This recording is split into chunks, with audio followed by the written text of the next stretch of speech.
এই চিন্তাধারা যাদের মধ্যে থাকে, পৃথিবীতে তারাই প্রকৃত সুখী।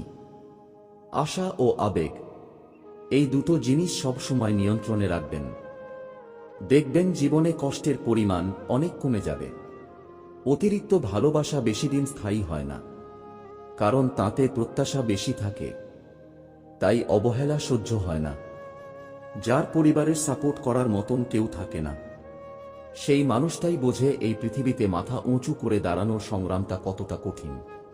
প্রতিটা মানুষই একটা ভরসা পাবার মতো মানুষকে খোঁজে, যেখানে শরীরের থেকে মনের দাম অনেক বেশি। স্ত্রীকে চেনা যায় স্বামীর দারিদ্রতায়, আর স্বামীকে চেনা যায় স্ত্রীর অসুস্থতায়।